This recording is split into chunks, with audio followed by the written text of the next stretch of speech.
के मारूफ बिजनेसमैन सदरुद्दीन हशवानी ने अपनी बायोग्राफी सच का सफ़र में जरदारी साहब की कुछ करतूतों का खुसूसी तौर पर जिक्र किया। हशवानी साहब लिखते हैं कि 1983 की एक रात 11:30 बजे मुझे एक कॉल मसूल हुई। सर, होटल के डिस्को में झगड़ा हो गया है। दूसरी जानब मैरिट होटल कराची के जनरल मैनेजर थे। जनरल मैनेजर ने बताया कि 2 अफराद लड़ पड़े हैं और उनके ग्रोह ने असला निकाल लिया है। होटल के डिस्को में फायरिंग हो रही है, भगदड़ मच गई है। सदरुद्दीन हशवानी ने हुक्म दिया मुहाफिजों से कहकर इन अफराद को बाहर फेंक दिया जाए। उस रात लड़ने वाले 2 अफराद में से एक आसफ जरदारी थे। जी हाँ, वही आसफ जरदारी जो बाद में बेनज़ीर के शोहर बने, फिर पार्टी के शरीक चेयरमैन बने और फिर मुल्क के सदर बन गए। आसफ जरदारी ने डिस्को से निकाले जाने की बात दिल में रख ली। जब बेनज़ीर भुट्टो और वज़ीर आज़म बनी तो उन समेत दूसरे कारोबारी अफराद को हरासा किया जाने लगा। हशवानी के बाकौल जरदारी बेनज़ीर के वज़ीर आज़म बन जाने को सियासी नहीं बल्कि माशी मौका समझ रहे थे। एक रोज़ आसफ जरदारी का फ़ोन आया। इन्हें सदरुद्दीन हशवानी की ज़मीन की ज़रूरत थी। हशवानी ने पेशकश की कि वो जरदारी को ज़मीन उसी कीमत पर बेच देंगे जिस पर उन्होंने मुद्दत पहले खरीदी। हालांकि उस वक्त ज़मीन की कीमत कई गुना बढ़ चुकी थी। जरदारी जब ये डील फाइनल करने आए तो ज़मीन मुफ्त में हासिल करने की ख्वाहिश उनकी आंखों से टपक रही थी।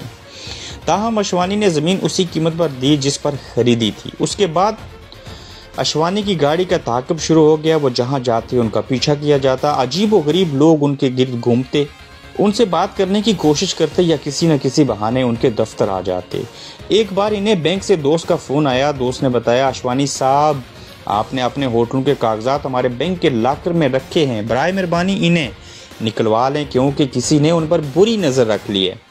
एक दिन हशवानी के दफ्तर में 3 लोग आए। उनमें से एक ने दिन की रोशनी में भी काले शीशों वाला चश्मा लगा रखा था। उन्होंने किसी तकरीब के लिए चंदा मांगा। जब वो जाने लगा तो हशवानी ने अपना एक आदमी उनके पीछे लगा दिया। उसने सुना काले चश्मे वाला बाकी 2 से कह रहा था, यही है वो आदमी।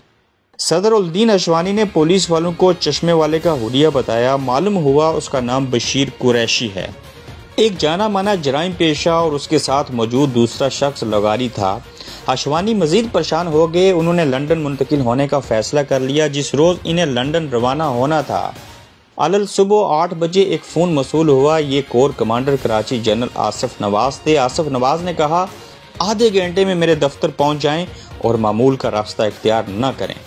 कोर कमांडर के दफ्तर में बताया गया कि सदरुद्दीन हशवानी को अगवा करके कत्ल करने का मंसूबा बनाया जा चुका है। उसके लिए कुरैशी और लगारी नामी 2 मुजरिमों को जेल से रिहा किया गया और रिहाई के अहकामात इस्लामाबाद से मसूल हुए। सदरुद्दीन को अगवा किया जाता और कुछ कागजात पर दस्तखत करा के कत्ल कर दिया जाता। उसी शाम हशवानी फौज की सिक्योरिटी में एयरपोर्ट पहुंचे और ख़ानदान समेत बैरून मुल्क परवास करके। ये है हमारे सियासतदानों की कारस्तानियों में से एक कारस्तानी। और फिर अगर आप लोग ऐसे लोगों से बेहतरी की उम्मीद रखते हैं तो फिर यकीनन आपकी सोच पर मातम किया जा सकता है।